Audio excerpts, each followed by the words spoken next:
Hello friends, welcome once again to my channel Smita Classes. As you know, we were dealing with the 15th chapter of Standard 6 Science book, New Approach to Science. The name of the book is New Approach to Science and it was the 15th chapter. The name of the chapter was Air Around Us. Okay, already we have read a part of this chapter. Part 1 I have already uploaded.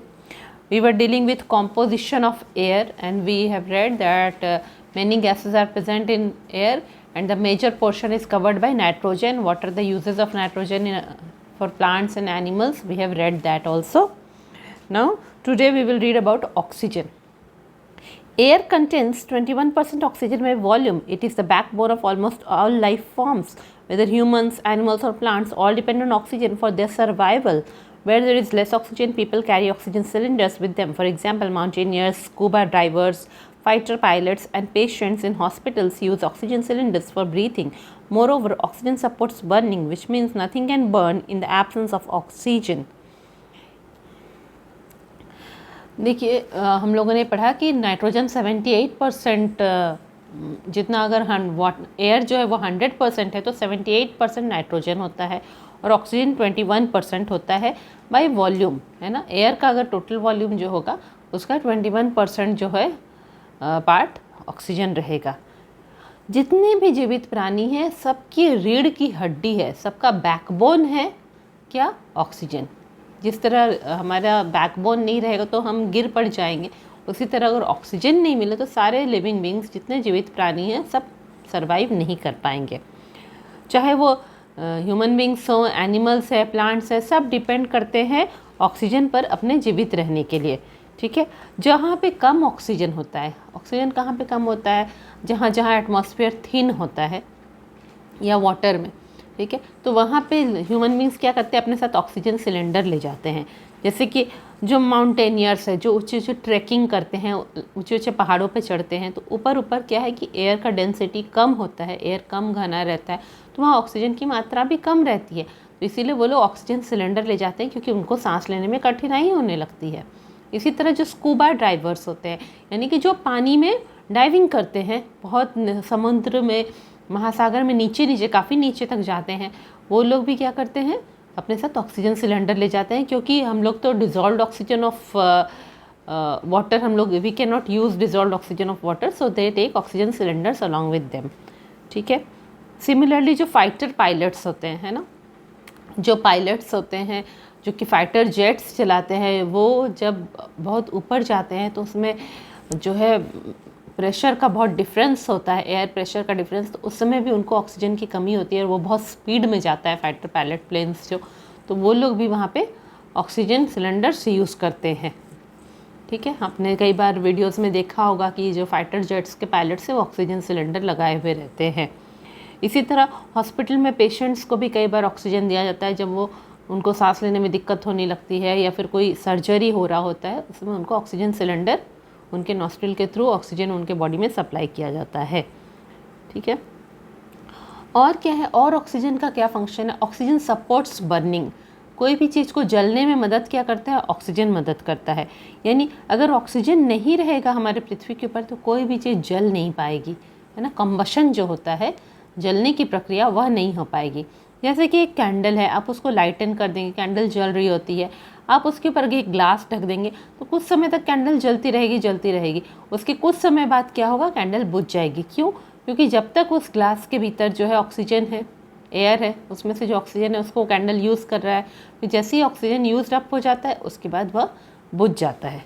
ठीक है, तो air में oxygen होता है ये, और oxygen burning को support करता है, ये एक्सपेरिमेंट बताता है। अब हम लोग जो है कार्बन डाइऑक्साइड के बारे में पढ़ेंगे। Air contains approximately 0.03% of carbon dioxide by volume. It is required by all plants to prepare their food to carry out photosynthesis. Another important role of carbon dioxide is that it absorbs heat and keeps the environment warm. A fire extinguisher contains chemical substances that react to form carbon dioxide gas, which does not support burning and thus extinguishes fire easily. Water vapor. Water vapor is formed due to evaporation of water. When air comes in contact with a cool surface, it condenses and drops of water appear on the cool surface. The amount of water vapor present in the air is called humidity. The amount of water vapor present in air is not fixed. It varies during day and night and from place to place. Places near the sea are more humid than those in the plains. Also, presence of water vapor in air is important for water cycle in nature. When water vapor condenses and precipitates in the form of rain, it makes fresh water available for plants and animals. Heat trapped in water vapor helps in keeping the Earth's atmosphere warm. The Earth's atmosphere has a portion that contains high amount of ozone gas. This layer is called ozone layer, which protects us from harmful radiations. अब हम लोग बोलते हैं carbon dioxide की बात करते हैं, तो एयर का जो टोटल वॉल्यूम है उसका कितना परसेंट कार्बन डाइऑक्साइड है? 0.03% जो है वह कार्बन डाइऑक्साइड है। ठीक है, अब जितने भी प्लांट्स हैं, लिविंग प्लांट्स हैं, उन सबको कार्बन डाइऑक्साइड की ज़रूरत होती है अपना खाना बनाने के लिए, यानी फोटोसिंथेसिस प्रोसेस के लिए उन सबको कार्बन डाइऑक्साइड की ज़रूरत होती है। और एक रोल क्या है कार्बन डाइऑक्साइड का कि वह जो है वो हीट को एब्जॉर्ब कर लेता है, इस तरह अपने वातावरण को गर्म रखता है। ठीक है, कि जब जो है, जैसा मैंने आपको पहले भी बताया है कि जब एयर जो है वो क्या कहते हैं, एयर जब अर्थ जो है वो सन के रेडिएशन से गर्म हो रहा है, ठीक है, और जब दिन में वह गर्म हो रहा है, उसके बाद जब जैसे जैसे फिर धीरे धीरे अर्थ गर्म होने के बाद वो रेडिएशन को वापस रिफ्लेक्ट आउट करने लग रहा है। गर्म होने के बाद वो गर्म हवा को वो रिफ्लेक्ट आउट कर रहा है, गर्मी को, तो उस समय क्या करता है कि एटमॉस्फेयर में जो कार्बन डाइऑक्साइड है वो उस गर्मी को ट्रैप कर लेता है, ठीक है, अब्जॉर्ब कर लेता है उस गर्मी को, और हमारे अर्थ को गर्म रखता है, हमारे एनवायरनमेंट को गर्म रखता है। ठीक है ना, तो क्या होगा, अगर कार्बन डाइऑक्साइड बहुत ज़्यादा हो जाएगा तो वो बहुत ज़्यादा गर्मी को ट्रैप करेगा और बहुत ज़्यादा अर्थ गर्म हो जाएगा। अभी यही हो रहा है ना, क्योंकि इतने सारे हम लोग जो है फैक्ट्रीज़ वगैरह लगा दिए हैं और व्हीकल्स के थ्रू जो पॉल्यूशन हो रहा है उसके कारण बहुत ज़्यादा कार्बन डाइऑक्साइड प्रोड्यूस हो रहा है और इसके कारण अर्थ ज़्यादा गर्म होते जा रहा है। हर जो है 2-2 साल में 1 degree Celsius average temperature of earth बढ़ते जा रहा है ना, तो कार्बन डाइऑक्साइड एक्सेस होगा तो अर्थ भी एक्सेस गर्म होगा। तो कार्बन डाइऑक्साइड एक तरीके से ज़रूरी भी है, क्योंकि अगर कार्बन डाइऑक्साइड नहीं रहा तो अर्थ बिल्कुल ठंडा हो जाएगा, आइसलैंड जैसा हो जाएगा, फिर वहाँ पे लिविंग बींग्स नहीं रह पाएंगे। तो थोड़ी गर्मी ज़रूरी है, थोड़ा कार्बन डाइऑक्साइड ज़रूरी है, और कार्बन डाइऑक्साइड तो फोटोसिंथेसिस के लिए भी ज़रूरी है। और एक काम जहाँ कार्बन डाइऑक्साइड यूज़ होता है वो है फायर एक्सटिंग्विशर। ठीक है, फायर एक्सटिंग्विशर में कुछ केमिकल सब्सटेंसेस रहते हैं, कुछ केमिकल्स रहते हैं, तो जब हम नोज़ल दबाते हैं फायर एक्सटिंग्विशर का तो उसके भीतर एक रिएक्शन होता है, रिएक्शन करके कार्बन डाइऑक्साइड प्रोड्यूस होता है, और उसी कार्बन डाइऑक्साइड गैस को हम बाहर आग के ऊपर जब स्प्रे करते हैं तो आग बुझ जाती है ना, आग बुझ जाती है। क्यों? क्योंकि जो है कार्बन डाइऑक्साइड बर्निंग को सपोर्ट नहीं करता है, वह जलने को सपोर्ट नहीं करता है। ऑक्सीजन बर्निंग को सपोर्ट करता है, कार्बन डाइऑक्साइड बर्निंग को सपोर्ट नहीं करता है। ठीक है, और इस कारण आग जल्दी एक्सटिंग्विश हो जाती है या बुझ जाती है। अब वाटर वेपर, वाटर वेपर क्या है? अब जब है कि वाटर का इवापोरेशन होगा, सूर्य की गर्मी से वाटर इवापोरेट होगा या वाष्पीकरण होगा वाटर का, तो वो किस में चेंज होता है? वाटर वेपर में चेंज होता है, जो कि हमारे एटमॉस्फेयर में रहता है। ठीक है, अब मान लीजिए आपने फ्रिज से एक बॉटल निकाली जिसमें ठंडा पानी पूरा भरा हुआ है, जो बहुत ठंडा हो चुका है, उसे आप जब टेबल पे रखेंगे कुछ समय बाद आप देखेंगे कि उसके बाहर के सरफेस पे वाटर ड्रॉपलेट्स फॉर्म होने लगेगा। ऐसा कैसे होता है? क्योंकि वह बहुत ही ठंडा है वो बॉटल, तो एटमॉस्फेयर में जो वाटर वेपर है वो जब उस ठंडी जगह से टकरा रहा है तो वो क्या हो रहा है, वो वाटर वेपर तो गैसियस फॉर्म में है, वहाँ टकरा के वो ठंडा हो जा रहा है और कंडेंस हो जा रहा है, चेंज हो जा रहा है। किस फॉर्म में? वाटर ड्रॉपलेट्स के फॉर्म में चेंज हो जा रहा है, इसलिए बॉटल के बाहर हम लोग को वाटर ड्रॉपलेट्स दिखाई देगा। ठीक है, तो जब एयर जो है, जब हमारे आसपास का एयर किसी ठंडी जगह से टकराता है, कांटेक्ट में आता है ठंडी जगह से, तो वही वाटर वेपर कंडेंस होके वाटर ड्रॉपलेट्स में दिखाई देता है। इससे हम लोग को पता चलता है कि एयर में वाटर वेपर है। ठीक है, अब एक टर्म है ह्यूमिडिटी। ह्यूमिडिटी क्या है? कि एयर में कितना अमाउंट वाटर वेपर है वह ह्यूमिडिटी कहलाता है। ठीक है, जहाँ पे एयर में बहुत ज़्यादा वाटर वेपर रहता है कहते हैं बहुत ह्यूमिड वेदर है ना, ह्यूमिड एटमॉस्फेयर है कहते हैं। तो अब है कि वाटर वेपर कितना रहेगा एयर में ये भी फिक्स नहीं है, वो वैरी होता है, कभी ज़्यादा रहेगा कभी कम रहेगा। ठीक है, डे और नाइट में भी अलग अलग, क्योंकि डे टाइम में ज़्यादा इवापोरेशन होता है तो वाटर वेपर भी ज़्यादा रहेगा, तो डे और नाइट टाइम में भी वाटर वेपर अलग अलग अमाउंट में एयर में रहता है, ठीक है। और अलग अलग जगहों पे भी अलग अलग होता है ना। आपने सुना होगा कहीं पे वेट एंड ह्यूमिड क्लाइमेट होता है, कहीं पे हॉट एंड ड्राई क्लाइमेट होता है ना। तो जहाँ पे वाटर वेपर ज़्यादा है वहाँ ह्यूमिड क्लाइमेट होता है, यानी जगह के हिसाब से और समय के हिसाब से, डे एंड नाइट के हिसाब से भी amount of water vapour in air जो है वो वैरी करता है, ठीक है। समुद्र के पास जो एरिया रहते हैं वो ज़्यादा ह्यूमिड होते हैं, और प्लेन्स, देखिए जो एरिया सब समुद्र के पास है वहाँ के एयर में वाटर वेपर ज़्यादा रहता है, इसीलिए वहाँ पे बहुत गर्मी भी फील होती है हम लोग को। और वही वहाँ से दूर प्लेन एरिया में चले जाएंगे जो कि समुद्र से काफ़ी दूर है, वहाँ पे इतना वाटर वेपर एयर में नहीं रहेगा तो गर्मी भी कम फील होती है। मतलब गर्मियों के दिन में ही सिर्फ गर्मी फील होती है, ठंड के दिन में बहुत ठंड लगती है, पर समुद्र के पास क्या है, मॉडरेट लगता है हर समय। तो जो प्लेन एरिया है वहाँ पे ह्यूमिडिटी कम होती है, जबकि सी कोस्ट के पास ह्यूमिडिटी ज़्यादा रहती है, ठीक है। अब है कि वाटर वेपर भी ज़रूरी है कि वो एटमॉस्फेयर में प्रेजेंट रहे, इसके कारण जो वाटर साइकिल हमारे प्रकृति में है वो बैलेंस होके रहता है। वाटर साइकिल आपने पढ़ा है ना कि वाटर इवापोरेट होता है, वाटर वेपर में चेंज होता है, फिर वो क्लाउड्स बनता है, उसके बाद क्लाउड्स में बहुत जब हैवी हो जाते हैं क्लाउड्स तो वो वाटर ड्रॉपलेट के फॉर्म में गिरने लगता है, जब कोल्ड वो वाटर ड्रॉपलेट के फॉर्म में गिरने लगता है, और फिर वो नीचे आके स्नो, आइस, हेलस्टोन के रूप में नीचे गिरता है और फिर वाटर में चेंज हो जाता है। तो ये वाटर साइकिल है। तो वाटर साइकिल को मेंटेन करने के लिए ज़रूरी है कि एटमॉस्फेयर में वाटर वेपर का प्रेजेंस रहे, ठीक है। जब वाटर वेपर कंडेंस होता है, देखिए यहाँ पे एक बात बताती हूँ, क्या है कि जब वाटर इवापोरेट हो रहा है, मान लीजिए कोई नदी है या लेक है, वहाँ से वाटर इवापोरेट हो रहा है, तो क्या होता है ना, वाटर फिल्टर होकर इवापोरेट हो रहा है। कैसे? उस नदी में कंकड़ है, पत्थर है, मिट्टी है, पत्ते गिरे हुए हैं, वो सब तो इवापोरेट होके नहीं जाएगा, यानी जो इवापोरेट होके जा रहा है वो ऑलमोस्ट प्योर वाटर ही इवापोरेट हो रहा है, ठीक है। और प्योर वाटर जाके ऊपर वाटर वेपर फॉर्म में रह रहा है, और जब वो बारिश के रूप में नीचे गिर रहा है, वापस कंडेंस हो जा रहा है, ठंडा होके कंडेंस हो रहा है, अपना फॉर्म चेंज करके बारिश के रूप में गिर रहा है, तब क्या हो रहा है, अब हम लोग को फ्रेश वाटर मिल रहा है, ठीक है। और वो जब आके नदियों झरनों में आएगा वो पानी, तो हमको वो फ्रेश वाटर मिलेगा, या ठीक है, वो फ्रेश वाटर मिलेगा जिससे कि प्लांट्स और एनिमल्स यूज़ कर पाएंगे, ठीक है। अंडरग्राउंड वो ज़मीन के नीचे चला जाएगा वो पानी, फिर ज़मीन के नीचे से हम लोग उसको खींचेंगे जब मोटर की मदद से या कुओं की मदद से, तो वो फिल्टर हो के आएगा और हम लोग को फ्रेश वाटर मिलता है, ठीक है। तो यानी वाटर वेपर बहुत ज़रूरी है वाटर साइकिल को मेंटेन करने के लिए। और जो है वाटर वेपर जो है, जब वो वाटर वेपर बनता है, ठीक है, वाटर से जब वो वाटर वेपर गैसियस फॉर्म में चेंज हो रहा है, तो वो अपने साथ गर्मी को भी ट्रैप कर लेता है ना, क्योंकि वो हीट के थ्रू ही हो रहा है। तो वो जो गर्मी को ट्रैप करता है, इसके कारण एटमॉस्फेयर भी गर्म रहता है, ठीक है। अब है कि अर्थ का जो एटमॉस्फेयर है उसको अलग अलग लेयर में डिवाइड किया गया है।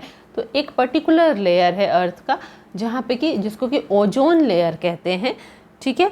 वहाँ पे एक गैस होती है ओजोन गैस, वो बहुत ज़्यादा अमाउंट में रहती है, ठीक है। ऊपर का लेयर जो एटमॉस्फेयर का है वो ओजोन लेयर है।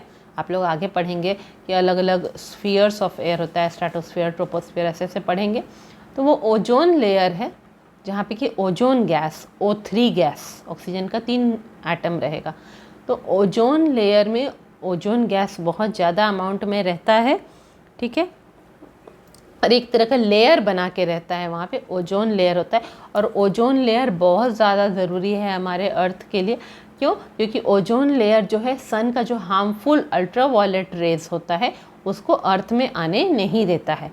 अगर वो हार्मफुल अल्ट्रावायलेट रेज अर्थ में आ जाए, अर्थ के लोगों के ऊपर पड़े, तो बहुत तरह का स्किन डिजीज़ होगा और बहुत तरह का क्लाइमेटिक चेंजेस होगा, प्लांट्स में चेंजेस आएगा, ठीक है, जो कि हार्मफुल रहेगा हम लोगों के लिए, लिविंग बींग्स के लिए। इसलिए ओजोन लेयर जो अल्ट्रावायलेट रेस को कंट्रोल करता है, आने नहीं देता है। पर अभी क्या हो रहा है, मनुष्य पॉल्यूशन इतना बढ़ा दिया है कि ओजोन लेयर में होल हो गया, जिसके कारण कुछ अमाउंट तक अल्ट्रावायलेट रेस आना शुरू हो गया है अर्थ पे, ठीक है। अब है कि हम लोग कैसे जानेंगे कि जो है वाटर वेपर एयर में है, ठीक है। जब हम लोग सांस लेते हैं और जब सांस छोड़ते हैं तो उससे हम लोग को पता चलेगा कि वाटर वेपर है एयर में, ठीक है। आप एक मिरर के सामने सांस लें, उसके बाद सांस छोड़े तो आप देखेंगे मिरर का वो पोर्शन हेजी हो जाएगा, है ना, धुंधला धुंधला हो जाएगा।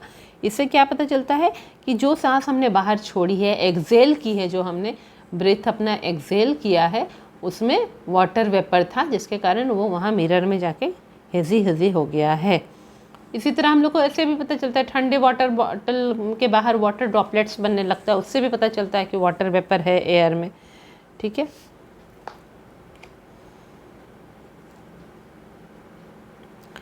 अब है कि जब बहुत ही गर्मी का दिन होगा और आप एक्सेल करेंगे मिरर के ऊपर, पर मिरर हेजी नहीं होता है। क्यों? क्योंकि गर्मी के दिन में बहुत गर्मी रहती है, तो वाटर वेपर वहाँ जाके कंडेंस होता ही नहीं है, वो इवापोरेट ऑलमोस्ट हो जाता है, ठीक है, वहाँ कंडेंस होता ही नहीं है, तो पता नहीं चलता है उस वक्त कि वाटर वेपर है। अब आगे नेक्स्ट कंपोनेंट ऑफ एटमॉस्फेयर क्या है? Dust and smoke. Air contains dust particles. The burning of fuel produces smoke. Smoke contains a few gases and fine dust particles. It is harmful. That's why we see long chimneys in factories. Follow this activity to see the presence of dust particles in the air. Have you experienced that after rains, everything seems very clear? This is because rainwater washes away the suspended dust particles from the air. During winters, the dust particle mixed with the fog. Mixture of dust and fog is known as smog, making the visibility almost up to zero.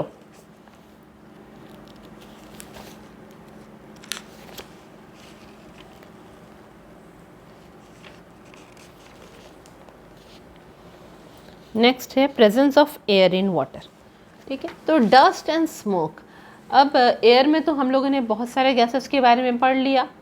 अब है कि dust और smoke, धूल और धुआं जो है वह भी एयर में रहता है, ठीक है। एयर में धूल के छोटे छोटे पार्टिकल्स रहते हैं, डस्ट पार्टिकल्स रहते हैं। इसी तरह हम लोग जो फ्यूल बर्न करते हैं, फ्यूल हम लोग कहाँ कहाँ बर्न करते हैं? फ्यूल माने ईंधन, कहाँ कहाँ बर्न करते हैं? जब हम लोग गाड़ियाँ चलाते हैं, उसमें पेट्रोल, डीजल, गैसोलीन कुछ भी बर्न करते हैं, तब गाड़ी चलती है। इसी तरह जो गांव के घरों में चूल्हा जलता है, वहाँ पे हम लोग वुड को बर्न करते हैं, वुड भी एक तरह का फ्यूल है ना। जब केरोसिन लैंप जला रहे हैं तो केरोसिन बर्न हो रहा है, वो भी फ्यूल है। तो जब भी किसी फ्यूल को जलाएंगे तो क्या निकलेगा? धुआं निकलेगा, स्मोक निकलेगा, ठीक है। स्मोक में होता क्या है? कुछ कुछ गैसेस निकलती हैं, कार्बन डाइऑक्साइड टाइप की कुछ कुछ गैसेस निकलती हैं, और फाइन डस्ट पार्टिकल्स होता है, बहुत ही फाइन, बहुत ही बारीक धूल के कण होते हैं। वो जो कार्बन पार्टिकल्स होता है, धूल के कण होते हैं उसमें, जो कि बहुत हार्मफुल है। वो अगर हमारे लंग्स में चला जाएगा तो बहुत ही नुकसान करेगा। इसीलिए फैक्ट्रीज़ में जहाँ की फ्यूल को बर्न किया जा रहा है और चीज़ें बनाई जा रही हैं, तो वहाँ पे हमेशा बहुत धुआं निकलता रहता है।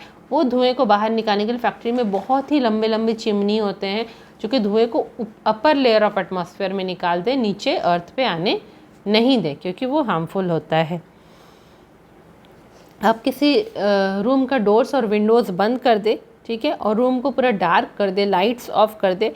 अब जो है कोई एक डोर या विंडो इस तरह से खोले जहाँ से कि सन का रेज अंदर आ रहा हो, सूर्य की रोशनी अंदर आ रही हो थोड़े से। जैसे कि एक छोटा सा विंडो का एक पार्ट आप थोड़ा सा खोल दे, स्लिट जैसा, है ना, जहाँ ओपनिंग हो, थोड़ा सा हल्का सा आप खोल दे, वहाँ से सन की रोशनी आ रही है अंदर, ठीक है। तो आप देखेंगे कि वो जब सन की रोशनी तो आपको दिखाई देगी अंधेरे रूम में, सन का रेस, उसी में छोटे छोटे आपको डस्ट पार्टिकल्स दिखाई देंगे, ठीक है। तो इससे पता चलता है कि एयर में डस्ट पार्टिकल्स है। आपने कभी देखा है कि जब बारिश होती है उसके बाद क्या होता है? सब कुछ बहुत क्लियर हो जाता है ना, एटमॉस्फेयर में हमें सब कुछ दूर दूर का बहुत अच्छे से दिखाई देने लगता है जब बारिश होती है। क्यों? क्योंकि जो बारिश का पानी है वो जितने भी डस्ट पार्टिकल जो हवा में फंसे हुए थे, छोटे छोटे डस्ट पार्टिकल जो सस्पेंडेड थे, हवा में फंसे हुए थे डस्ट पार्टिकल, उन सबको धो के वो साथ में ले जाता है बारिश का पानी। इसलिए एटमॉस्फेयर थोड़ा क्लीन हो जाता है, जिससे कि हम लोग दूर दूर तक अच्छे से देख पाते हैं। अब ठंड के दिन में क्या होता है? ये जो डस्ट पार्टिकल हवा में रहते हैं, चाहे जहाँ से भी निकले, फ्यूल बर्न करने से निकले, तो ये डस्ट पार्टिकल क्या करते हैं? फॉग के साथ मिक्स हो जाते हैं। फॉग क्या होता है? फॉग है आपका ओस, है ना। जब ठंड के दिन में टेम्परेचर बहुत लो हो जाता है रात में, तो वाटर वेपर धीरे धीरे ये होने लगता है, कंडेंस होने लगता है, ठीक है। वाटर ड्रॉपलेट्स के फॉर्म में गिरने लगता है। पत्तों में आपने कई बार दिखा होगा, गिरा हुआ रहता है सुबह में, है ना, प्लांट्स में। तो वो वाटर वेपर कंडेंस हो के फॉग के रूप में गिरने लगता है। उसी फॉग के साथ ये डस्ट पार्टिकल जब मिक्स हो जाते हैं, ठीक है, डस्ट, फॉग, स्मोक सब मिक्स हो जाएंगे और स्मॉग बना देते हैं। स्मॉग जो कि आप ठंड के दिन में देखेंगे सुबह बहुत कुहासा छाया रहता है ना, दूर दूर या बहुत नज़दीक की चीज़ें भी दिखाई नहीं देती हैं, जो कुहासा छाया रहता है। डस्ट और फॉग और स्मोक मिलके स्मॉग बनाते हैं, वह कुहासा ही स्मॉग है, जिसके कारण विजिबिलिटी नियरली जीरो हो जाता है। बहुत ही नज़दीक की चीज़ें भी बिल्कुल नहीं दिखाई देती। उसमें गाड़ियाँ जब जाती हैं तो कई बार एक्सीडेंट्स हो जाता है, इसलिए गाड़ियाँ लाइट्स जला के जाती हैं। ऐसे में क्या होता है, ट्रेन भी धीरे धीरे जाती है क्योंकि उसमें बिल्कुल दिखाई नहीं देता है जब कुहासा बहुत होता है, फॉग बहुत, स्मोक बहुत ज़्यादा होता है। Presence of air in water. Take some water in a glass vessel. Look carefully at the inner surface of the vessel. There are tiny bubbles inside the vessel. These bubbles come from the air dissolved in water. Heat the water slowly on a tripod stand. We see the air dissolved in it escapes on further heating. The water itself turns into vapor and finally begins to boil. Thus, the animals living in water use the dissolved oxygen in water. The above activity proves that air is present in water. Aquatic animals like fish, crabs, tadpoles, squids, etc. have specially designed organs, gills, which help them to use the dissolved oxygen in water for respiration. Some aquatic plants hydrilla to breathe in oxygen which is present in water. Presence of air in soil. The organisms that live in soil require oxygen to breathe. How does air become available to plants and animals living in soil? During rainy season, you must have seen some earthworms coming out of the mud in gardens or paths. Do you know why this happens? Earthworms live by making burrows in the upper layer of the soil. Due to rains, their burrows become flooded, which create problem for them to breathe. Hence, earthworms come out from the burrows for breathing. अब है कि ये जो है पानी में भी air present है, पानी में भी हवा प्रेजेंट है। कैसे हम लोग जानेंगे? हम लोग एक कांच का जग लेंगे या कोई एक कांच का बर्तन लेंगे, ठीक है, उसके अंदर के साइड को हम ध्यान से देखेंगे। उसमें हमने पानी जब भर दिया है, जब हम उसमें पानी भरते जाएंगे तो हम देखेंगे छोटे छोटे बबल्स साइड साइड में दिखाई दे रहे हैं उस जग के भीतर या जो भी वेसल हमने लिया है। इसका मतलब क्या है कि जैसे जो उस जग के भीतर जो एयर था वह उस पानी के साथ डिज़ोल्व हो रहा है, इसीलिए बबल्स दिखाई दे रहा है, ठीक है, वो एयर पानी के साथ डिज़ोल्व हो रहा है। अब हम लोग एक ट्राइपॉड स्टैंड पे उसको वेसल को रख देंगे। ट्राइपॉड स्टैंड क्या होता है? 3 पैर वाला स्टैंड होता है, लोहे का होता है, लेबोरेटरी में, केमिस्ट्री लेबोरेटरी में, जिसके ऊपर एक वायर का नेट को रखते हैं और उसके ऊपर बीकर को हम लोग गर्म करते हैं, ठीक है। तो ऐसा ही एक ट्राइपॉड स्टैंड पे वो कांच के वेसल को या जो भी वेसल हमने लिया है रख देंगे। कुछ देर हम उसको हीट करते रहेंगे तो क्या होगा, कुछ देर बाद हम देखेंगे कि वो उसमें बबल्स बहुत आ रहा है। क्यों? क्योंकि जब हम उसको हीट कर रहे हैं एयर बाहर निकलता जा रहा है, ठीक है। और देर हीट करेंगे तो धीरे पानी क्या होगा, बॉयल होने लगेगा और बॉयल हो के वाटर वेपर में इवापोरेट होने लगेगा, वाटर वेपर में चेंज होने लगेगा। इसका मतलब है कि पानी में भी वाटर में भी एयर प्रेजेंट है। इसीलिए जो एक्वेटिक प्लांट्स और एनिमल्स से क्या करते हैं, वो वही वाटर में जो डिज़ोल्व्ड ऑक्सीजन है उसी को यूज़ करते हैं रेस्पिरेशन के लिए, ठीक है।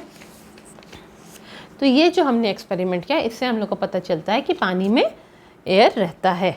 जितने भी एक्वेटिक एनिमल्स है, पानी वाले जंतु जो हैं, पानी वाले लिविंग ऑर्गेनिजम्स जो हैं, जैसे कि फ़िश, मछलियाँ, क्रैब्स, केकड़े, टैडपोल्स, फ्रॉग के छोटे बच्चे या स्क्विड्स, मैंने आपको बताया था ना, स्क्विड एक तरह का एक्वेटिक एनिमल जो बहुत गहराई में पानी में रहता है, ओशन में।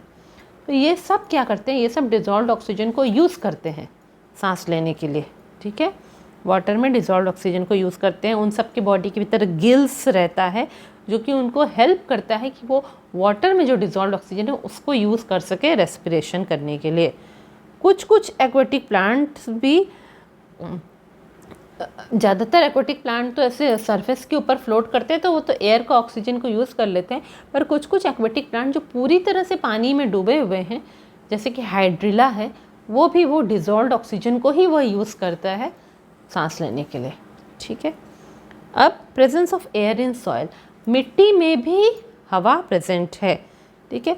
अब जो जीव जंतु, कीड़े जो मिट्टी में रहते हैं उनको भी तो एयर चाहिए ना, ऑक्सीजन चाहिए सांस लेने के लिए। तो आखिर उनको एयर मिलता कहाँ से है मिट्टी में, ठीक है। अब थोड़ी सी सूखी मिट्टी एक कांच के बीकर में लीजिए, बीकर एक ग्लास के जैसा होता है, ठीक है। थोड़ी सी सूखी मिट्टी एक कांच के बीकर में लीजिए, उसमें थोड़ी पानी डालिए, तो आप क्या देखेंगे, बबल्स निकल रहा है, उस मिट्टी से बबल्स बाहर आ रहा है। ये बबल्स जो बाहर आ रहा है, इससे पता चलता है कि उस मिट्टी के भीतर ही हवा थी, ठीक है। अब मिट्टी के एयर, क्योंकि उसमें से अब निकलना शुरू हो जा रहा है जहाँ पे पानी भर रही है, इससे पता चलता है मिट्टी के भीतर भी हवा थी। जो भी जीव जंतु, पौधे या जानवर जो मिट्टी में रहते हैं, वो इसी हवा को, मिट्टी के अंदर की हवा को यूज़ करते हैं। बारिश के सीज़न में आपने देखा होगा कि जो केंचुए होते हैं, अर्थवर्म होते हैं, वह बाहर मिट्टी से बाहर निकल के रेंगने लगते हैं। क्यों? क्योंकि ये केंचुए जो है वो मिट्टी में गड्ढा बनाकर, बरोज़ बनाकर रहते हैं। तो बारिश के दिन में क्या होता है कि उनके गड्ढों में, बरोज़ में पानी भर जाता है और उन्हें सांस लेने में दिक्कत होने लगती है, इसीलिए वह बाहर चले आते हैं ताकि वह सांस ले सके। देखिए, जो फार्मर्स हैं वो लोग भी क्या करते हैं कि मिट्टी को ना उलट पुलट करते रहते हैं। पौधे बीज डालने से पहले बार बार मिट्टी को वो कोड़ेंगे, उलट पुलट करते रहेंगे। क्यों? ताकि मिट्टी में अच्छे से हवा जाए, मिट्टी एरिएटेड रहे, उसमें हवा रहे, ताकि अर्थवर्म जैसे जीव जंतु सांस ले सके, प्लांट्स को भी वो एयर मिल सके। अब ऑक्सीजन और कार्बन डाइऑक्साइड का बैलेंस तो एटमॉस्फेयर में बना रहता है, आपको पता है। प्लांट फोटोसिंथेसिस करेगा तो वो ऑक्सीजन बाहर छोड़ता है, फिर प्लांट जब रेस्पिरेशन करेगा तो उसी ऑक्सीजन को यूज़ करता है। प्लांट्स, जब हम लोग ब्रीथ करेंगे तो हम लोग कार्बन डाइऑक्साइड बाहर छोड़ते हैं, जिसको कि प्लांट्स यूज़ करता है फोटोसिंथेसिस के समय, ठीक है। तो इस तरह बैलेंस बना रहता है ऑक्सीजन और कार्बन डाइऑक्साइड का। Balance of oxygen and carbon dioxide in nature, oxygen cycle. Have you wondered ever why does all the oxygen of atmosphere is not used up, although a large number of organisms are consuming it for respiration? During photosynthesis, plants make their own food and oxygen is produced along with it. Food. During respiration, plants also consume oxygen, but the production of oxygen by plant is more than what they consume. Thus, we can say that plants produce oxygen. We know that animals cannot live without plants. In the same way, plants cannot survive for long without animals. They consume all the carbon dioxide in the atmosphere. Both plants and animals need each other. Thus, the balance of oxygen and carbon dioxide in the atmosphere is maintained. This shows the interdependence of plants and animals. Breathing is taking in oxygen and giving out carbon dioxide. Respiration is a chemical process by which food in the body breaks down to give energy. अब हम लोग पढ़ेंगे कि oxygen और carbon dioxide का nature में balance कैसे बना रहता है, प्रकृति में ऑक्सीजन और कार्बन डाइऑक्साइड का बैलेंस कैसे बना रहता है, यानी ये ऑक्सीजन साइकिल किस तरह से मेंटेन होता है। देखिए, कितने सारे लिविंग बींग्स हैं जो कि हर कोई जो है ऑक्सीजन को यूज़ कर रहे हैं। जितने भी लिविंग बींग्स हैं वो सारे कोई रेस्पिरेशन के लिए ऑक्सीजन को यूज़ कर रहे हैं, ब्रीथिंग करने के लिए। फिर भी एटमॉस्फेयर का ऑक्सीजन ख़त्म नहीं होता है। क्यों? जब फोटोसिंथेसिस करता है प्लांट्स तो क्या करता है, वो अपना खाना बनाता है carbon dioxide, sunlight, minerals, waters और क्लोरोफिल की मदद से, और वो एक प्रोडक्ट को बाहर रिएक्शन के समय बाहर छोड़ता है। वो प्रोडक्ट क्या है? ऑक्सीजन है, ठीक है। प्लांट्स अपना खाना बनाता है और खाने के साथ ही ऑक्सीजन एक साइड प्रोडक्ट वो बाहर छोड़ देता है, ठीक है। जब फिर रात के समय प्लांट्स रेस्पिरेशन करेगा तो वो इसी ऑक्सीजन को वह यूज़ भी करता है, पर जब फोटोसिंथेसिस कर रहा है उसमें जितना अमाउंट ऑफ ऑक्सीजन वो रिलीज़ कर रहा है वो बहुत ज़्यादा है, और रेस्पिरेशन के समय वो थोड़ा कम ही ऑक्सीजन यूज़ करता है, ठीक है। तो इस तरह हम लोग बोलेंगे कि एक तरह से प्लांट्स ही ऑक्सीजन का फैक्ट्री है, प्लांट्स ऑक्सीजन प्रोड्यूस कर रहा है, ठीक है। जितना वो कंज्यूम कर रहा है उससे ज़्यादा वो प्रोड्यूस कर रहा है। अब हम लोग जानते हैं कि एनिमल्स प्लांट्स के बिना जीवित नहीं रह सकते हैं, ठीक है। एनिमल्स प्लांट्स को खाते हैं तभी वह जीवित रहते हैं, और उन एनिमल्स को दूसरे एनिमल्स खाते हैं, इसलिए सारे एनिमल्स जीवित रहते हैं। इसी तरह प्लांट्स भी जो है बिना एनिमल्स के जीवित नहीं रह सकती हैं। क्यों? कि एनिमल्स जब रेस्पिरेशन करेंगे तो वह कार्बन डाइऑक्साइड छोड़ते हैं, और उसी कार्बन डाइऑक्साइड को प्लांट्स यूज़ करके फोटोसिंथेसिस प्रोसेस करता है, ठीक है। तो यानी कि प्लांट्स को भी एनिमल्स की ज़रूरत है, एनिमल्स को भी प्लांट्स की ज़रूरत है। तो इस तरह प्लांट्स और एनिमल्स एक दूसरे पे इंटरडिपेंडेंट है, ठीक है। और इस तरह ऑक्सीजन और कार्बन डाइऑक्साइड का बैलेंस मेंटेन होके रह रहा है एटमॉस्फेयर में। अब ब्रीथिंग क्या है? ब्रीथिंग, सांस लेने की प्रक्रिया क्या है? इसमें हम लोग ऑक्सीजन लेते हैं और कार्बन डाइऑक्साइड एक्सेल आउट करते हैं, बाहर कार्बन डाइऑक्साइड छोड़ते हैं, ठीक है। और रेस्पिरेशन क्या है? रेस्पिरेशन का एक पार्ट है ब्रीथिंग। रेस्पिरेशन एक बड़ा प्रोसेस है, उसका एक पार्ट ब्रीथिंग है। रेस्पिरेशन में क्या होता है? एक तरह का केमिकल रिएक्शन बॉडी के भीतर होता है, जिसमें जो ऑक्सीजन हमने ब्रीथ इन करके लिया है, सांस लेके जो ऑक्सीजन लिया है, वो ऑक्सीजन खाने के न्यूट्रिएंट के साथ मिल के एनर्जी प्रोड्यूस करता है बॉडी के भीतर। जो हमने खाना खाया उसके जो पोषक तत्व हैं उनके साथ ये ऑक्सीजन मिल के एक तरह एनर्जी प्रोड्यूस करता है बॉडी के लिए, और बॉडी उसी एनर्जी को यूज़ करता है, ठीक है। अब हम लोग पढ़ेंगे इम्पोर्टेंस ऑफ एयर, कि एयर की ज़रूरत क्या है। Importance of air. Air has many uses. The flying birds, breathing plants, burning of paper, sailing ships, etc. all need air. Air aids burning. Oxygen, one of the gases present in air, helps to burn things. Air is needed for breathing. Almost all living things need air to breathe. Oxygen present in the air assists in the process of respiration, both in plants and animals. Plants need air to make food. Plants need carbon dioxide present in air, sunlight and water to make their food. We all depend on plants for food. Birds fly in air. It helps them to fly higher into the sky. The pressure of air along with other forces lets them fly. Aeroplanes also go up in the air because of air pressure. Air propels various objects like boats, ships, gliders, kites, etc. Air is filled in the tubes, balloons, tires, etc. It is used for dyeing agricultural products like grains, pulses. It is used for drying agricultural products like grains, pulses, fruits, etc. This process is faster in moving air. Clothes dry due to evaporation of air. Moving air helps in winnowing and separating grains from husks. Air helps in pollination of flowers and in dispersal of seeds. Brakes of trains and other automobiles also make use of air. Air helps in quick evaporation of sweat that helps in keeping us cool. Moving air is called wind. The wind makes the windmill rotate. The windmill is used to draw water from tube wells and to run machines. Windmills are also used to generate electricity. We cannot see air, but life would be simply impossible without it. अब air का महत्व क्या है, importance of air क्या है। देखिए air बहुत ही ज़्यादा इम्पोर्टेंट है, ठीक है। उसके बहुत सारे यूजेस हैं, चाहे वो उड़ती हुई चिड़िया हो, या फिर सांस लेते हुए पेड़ पौधे हों, या कोई पेपर जल रहा हो, या समुद्र में कोई शिप जा रही हो, जहाज़, पानी का जहाज़ जा रहा हो, इन सबको एयर की, हवा की ज़रूरत होती है। सबसे पहले क्या है कि एयर जलने में मदद करता है। एयर में जो ऑक्सीजन गैस होता है वह कंबशन में या जलने में मदद करता है, ठीक है। यानी हम लोग बिल्कुल कुछ भी नहीं जला सकते अगर ऑक्सीजन या एयर नहीं रहेगा, ठीक है। इसी तरह एयर सांस लेने के लिए भी ज़रूरत है। जितने भी एनिमल्स और प्लांट्स हैं सब एयर के ऑक्सीजन को यूज़ करते हैं सांस लेने के लिए, और इसी के कारण बॉडी के भीतर रेस्पिरेशन प्रोसेस चलता रहता है प्लांट्स और एनिमल्स में। अब है प्लांट्स को भी एयर की ज़रूरत है अपना खाना बनाने के लिए। क्यों? क्योंकि प्लांट्स एयर से कार्बन डाइऑक्साइड लेते हैं और सनलाइट भी लेते हैं एयर से, ताकि वह अपना खाना बना सके। तो यानी, और अगर प्लांट्स ही अपना खाना नहीं बनाएंगे तो हम लोग को भी खाना नहीं मिलेगा, क्योंकि हम लोग सारे लोग जो हैं वो प्लांट्स पे डिपेंडेंट होते हैं खाने के लिए। यानी पूरी तरह फूड का अल्टीमेट कारण क्या है? एयर है। एयर के कारण ही फूड क्रिएट हो रहा है, ठीक है। अब चिड़ियाँ जो हवा में उड़ती हैं, ठीक है, और वो हवा उनको मदद करती है कि वो ज़्यादा ऊंचाई में आकाश में उड़ सके, ठीक है। एयर का जो प्रेशर होता है, हवा का जो प्रेशर होता है, और भी दूसरे फोर्सेस होते हैं, चाहे बॉडी का, चिड़िया के बॉडी का मस्कुलर फोर्स हो, और जो भी है वो सब मदद करता है चिड़िया को उड़ने में, ठीक है। एरोप्लेन्स भी ऊपर जाते हैं हवा में, क्यों? एयर प्रेशर की मदद से ही। एरोप्लेन्स जो टेक्नोलॉजी यूज़ करता है उसमें भी एयर प्रेशर की मदद से ही एरोप्लेन्स ऊपर उड़ पाते हैं। फिर जो भी ऑब्जेक्ट है, जैसे वो बोट हो, नाव हो, पानी का जहाज हो, ग्लाइडर हो, सबको आगे की तरफ धक्का कौन देता है? एयर जो है वो ही आगे की तरफ धक्का देता है उनको उड़ने के लिए। अब जितने भी ट्यूब्स हैं, चाहे आपके साइकिल के ट्यूब हो, कि बैलून्स हो, कि गाड़ी के टायर्स हो, सब में क्या होता है? वो सब में हवा भरी जाती है, गाड़ी के टायर्स में, साइकिल ट्यूब्स में, सब कुछ में।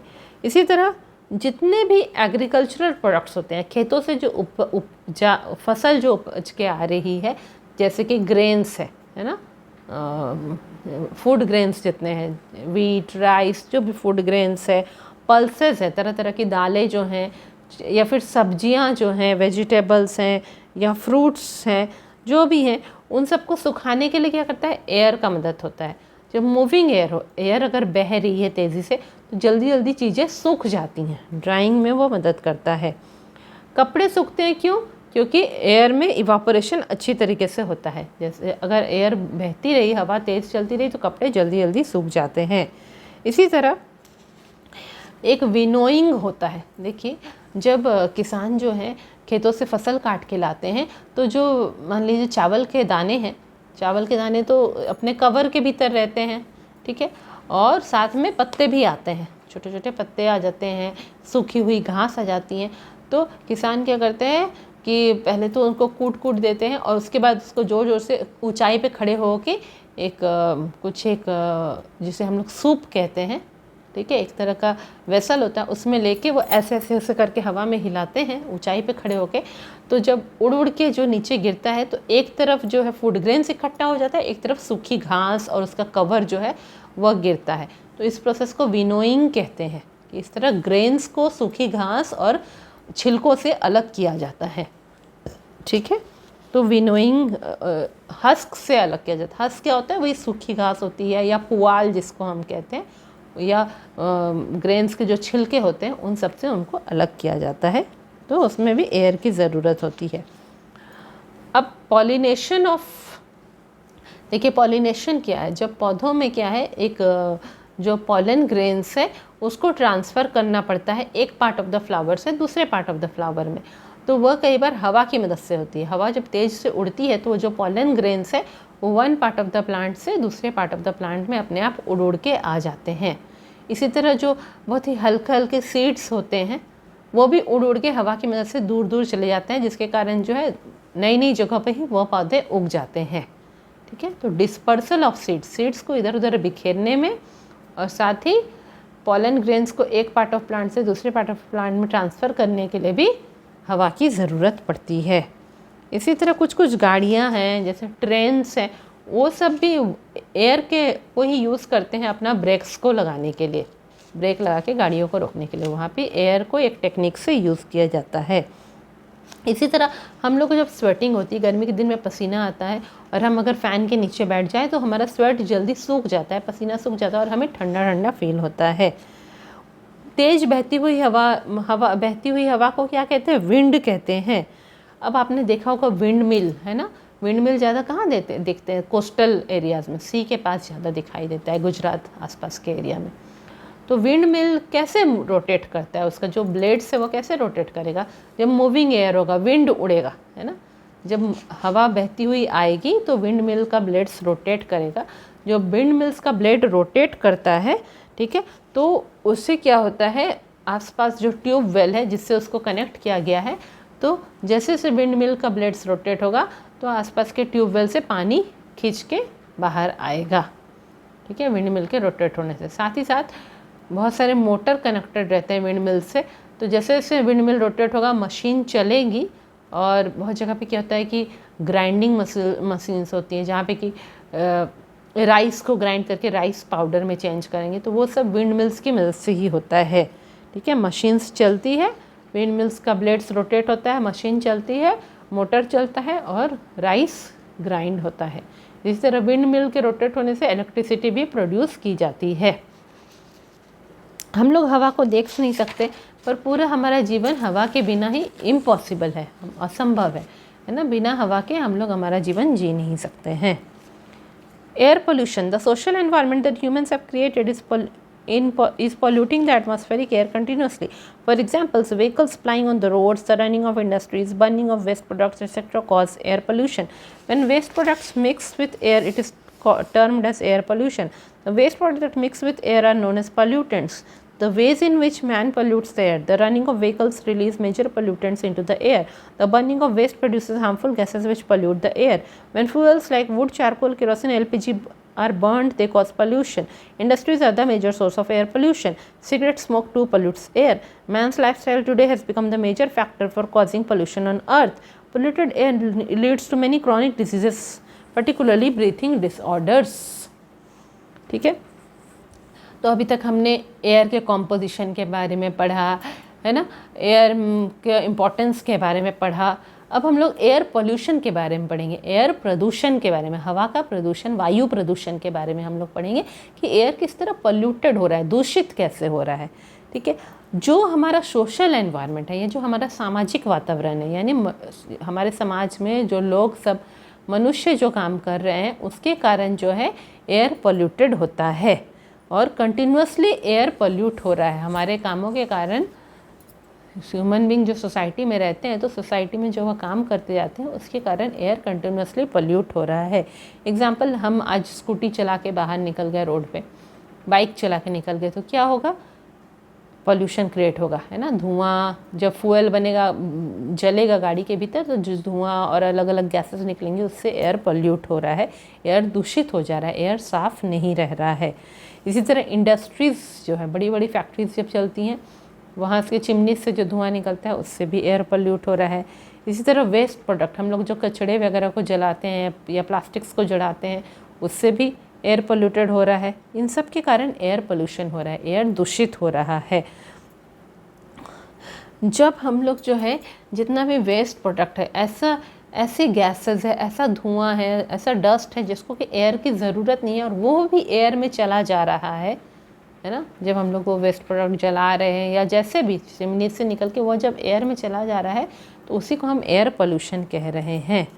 ठीक है, when waste products mix with air it is known as air pollution. और ये जो वेस्ट प्रोडक्ट एयर के साथ मिक्स हो रहे हैं वो पोल्यूटेंट्स कहलाते हैं। जैसे कि सल्फर डाइऑक्साइड गैस, जहाँ जिस फैक्ट्री में सल्फ्यूरिक एसिड बनता है वहाँ पे सल्फर डाइऑक्साइड गैस निकल रहा है, वो चला जा रहा है एयर में, जबकि sulphur dioxide gas is harmful, उसको एयर में नहीं रहना चाहिए, यानी sulphur dioxide gas is a pollutant. ठीक है, अब है कि मनुष्य किस तरीके से एयर को पोल्यूट कर रहा है। सबसे ज़्यादा जो बहुत ज़्यादा गाड़ियाँ चल रही हैं, जो कि फॉसिल फ्यूल यूज़ करके गाड़ियाँ चल रही हैं, उसके कारण सबसे ज़्यादा एयर पोल्यूट हो रहा है। सेकेंडली, जो भी हम लोग वेस्ट प्रोडक्ट को बर्न कर दे रहे हैं, प्लास्टिक वगैरह को, उसके कारण हार्मफुल गैसेस निकल रहा है जो कि एयर को पोल्यूट कर रहा है। इसी तरह जो भी फ्यूल हम लोग जलाते हैं, चाहे वुड हो, चारकोल, किरोसिन, LPG, ये सब को हम लोग जलाते हैं तो पोल्यूशन क्रिएट हो रहा है। इसीलिए क्या बोला जाता है कि थोड़ा फ्यूल को लिमिटेड यूज़ करिए, जहाँ ज़रूरत हो आप चल के जाइए, जब ज़रूरत नहीं हो अननेसेसरी गैस को मत जलाइए, है ना, ताकि पोल्यूशन कम हो। और सबसे बड़ा सोर्स क्या है एयर पोल्यूशन का? इंडस्ट्रीज़ तो है ही, फैक्ट्रीज़, क्यों, फैक्ट्रीज़ में जो भी बनेगा वहाँ से एयर पोल्यूशन होगा ही होगा, एयर और वाटर पोल्यूशन। इसी तरह जब स्मोक करते हैं, बहुत सारे लोग स्मोक करेंगे तो जो सिगरेट का धुआं निकलता है उससे भी एयर पोल्यूट होता है। यानी मनुष्य का आज का जो लाइफस्टाइल है, जिस तरह से मनुष्य अच्छी तरह से एनवायरनमेंट के साथ मिल के नहीं रह पा रहा है, जैसे मनुष्य अपना जीवन जी रहा है, उसके कारण जो है सबसे ज़्यादा वह एक प्रॉब्लम है जिसके कारण एयर पोल्यूशन हो रहा है। और पोल्यूटेड एयर जब रहेगा, दूषित हवा रहेगा, उससे बहुत तरह की ऐसी डिजीज़ेज हो जाएंगी जो क्रोनिक होंगी, माने वो जीवन भर आपके साथ रहेंगी, बार बार होती रहेंगी। ज़्यादातर सबसे ज़्यादा क्या हो रहा है, ब्रीथिंग प्रॉब्लम्स हो रहा है। 90% लोगों को सांस लेने में आजकल दिक्कत होती है, अस्थमा, ब्रोंकाइटिस, इस तरह का प्रॉब्लम सब हो रहा है।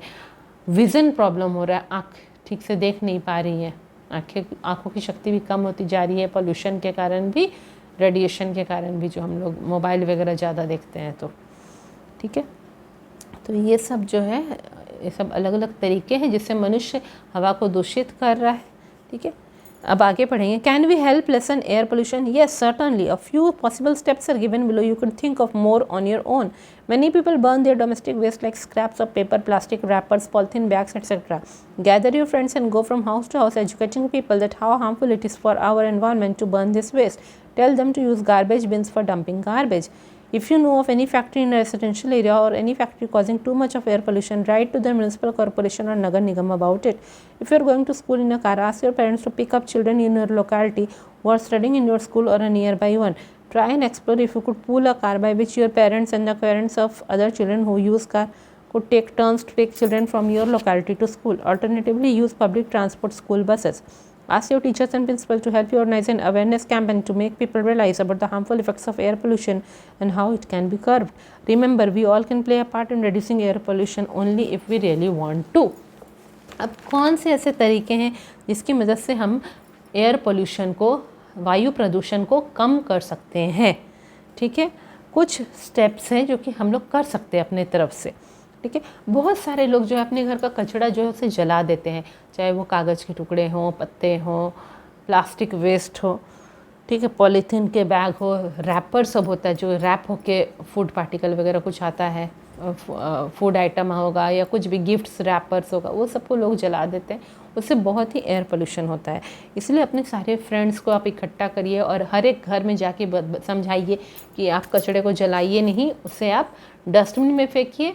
और डस्टबिन का जो कचरा होता है वो तो आते हैं, हर म्यूनसिपल कॉरपोरेशन की तरफ से आते हैं, वो कचरा उठा के ले जाते हैं ताकि उसको वो रिसाइकल कर सके, ठीक है। तो अगर हर एक घर से जलाना बंद हो जाएगा तो एयर पोल्यूशन भी कम हो जाएगा, कचरा जलाना बंद हो जाएगा। तो अगर आपके आसपास, आपके घर के पास या अपने आसपास की जगह में आप देखते हैं कि कोई ऐसा फैक्ट्री हो जिससे बहुत ज़्यादा धुआं निकल रहा है, एयर को जो बहुत ज़्यादा पल्यूट कर रहा है, तो आप एक लेटर लिख सकते हैं म्यूनसिपल कॉरपोरेशन को या नगर निगम को और इन्फॉर्म कर सकते हैं।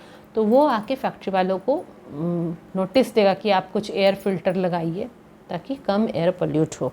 इसी तरह मान लीजिए आप अपने घर से स्कूल जा रहे हैं कार में, आपको कार में छोड़ने आपके पेरेंट्स जा रहे हैं, बगल वाले को छोड़ने उसी स्कूल में उनके पेरेंट्स कार में जा रहे हैं, तो इस तरह कितने सारे व्हीकल्स एक ही जगह को जा रही है ना। इसलिए यह बार बार समझाया जाता है कि क्या है कि अगर बहुत सारे बच्चे एक ही जगह पे जा रहे हैं या बहुत सारे लोग एक ही ऑफिस में जा रहे हैं तो कार पूलिंग सिस्टम करिए, एक ही कार में सब मिलके चले जाइए, नेक्स्ट डे दूसरे किसी के कार में चले जाइए, दूसरे आदमी जो उसी जगह पे जा रहा है। तो इस तरह कम व्हीकल्स रोड पे जाएंगे और कम एयर पोल्यूशन होगा, ठीक है। और उसकी जगह अगर वो नहीं कर सक रहे हैं तो आप लोग पब्लिक ट्रांसपोर्ट यूज़ करिए या बस यूज़ करिए जहाँ पे एक बार में बहुत सारे लोग जा सके, ठीक है। इसी तरह आप अपने टीचर्स को या प्रिंसिपल को कह सकते हैं कि चलिए एक अवेयरनेस कैंपेन करेंगे, एक आंदोलन चलाएंगे, जागृति आंदोलन। इसमें हम लोगों को समझाएंगे कि एयर पोल्यूशन का क्या बैड इफ़ेक्ट्स होता है और वो किस तरीके से एयर पोल्यूशन को रोक सकते हैं, ठीक है। तो यानी हम सब लोग कुछ ना कुछ तरीके से कंट्रीब्यूट कर सकते हैं जिससे कि हम एयर पोल्यूशन को कम कर सकें किसी ना किसी तरीके से, और अगर हम लोग सच में चाहें तो, ठीक है। तो आपका ये चैप्टर आज कंप्लीट हो गया है, ये जो लेसन 15 है एयर अराउंड अस, ये कंप्लीट हो गया है। जल्दी हम लोग नए लेसन के साथ आपसे मिलेंगे नए वीडियो में। तब तक मेरे वीडियो को देखिए, बेनिफिट उठाइए, सब्सक्राइब करिए मेरे चैनल को और अपने फ्रेंड्स लोग के साथ भी मेरे वीडियोज़ को शेयर करिए। जल्दी मिलते हैं नेक्स्ट वीडियो में। Thank you.